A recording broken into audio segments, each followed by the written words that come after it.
Good morning, everyone. Thanks for watching. So today we heard a gospel story in which Jesus heals a woman, and he heals a girl who is almost dead. Now, Jesus heals people lots of times, right? That was a huge part of his ministry. The thing that I really love about our stories for today is that Jesus heals these people when everyone else says it's time to give up.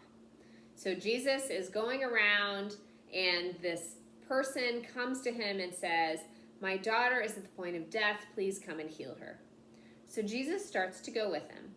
And then at the same time, there's a woman who's in the crowd and she's been sick for a long time. And she says to herself, "If only I touch his clothes, I will be made well." And so even when there's this crowd pressing in on everyone, she reaches out and she touches him and she is healed. Now, Jesus at the time is like, "Wait a second, something just happened. Who just touched me?" And the disciples tell him, "There's no way you could possibly know who touched you." But Jesus says, "No, I know, and I want to know what happened." And so the woman comes forward and tells him everything. And he says, "Go, your faith has made you well."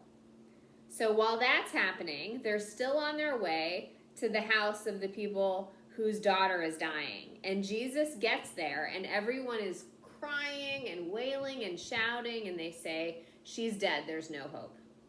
And the people who are kind of around Jesus tell the person, "Forget about it. Don't bother him. It's time to leave. There's no hope. This woman, the girl is dead."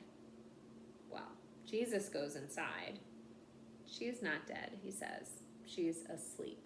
And she gets up and she walks around and he says, "Please give her something to eat." A detail which I love because it just is about how much God cares for us.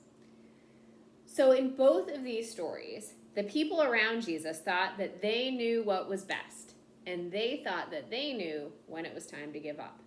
But Jesus knew that God could do anything, and Jesus insisted on moving forward and helping to make people whole. So for us, what I think is important about this story is that it reminds us that even when it seems like everything is hopeless, it's not always.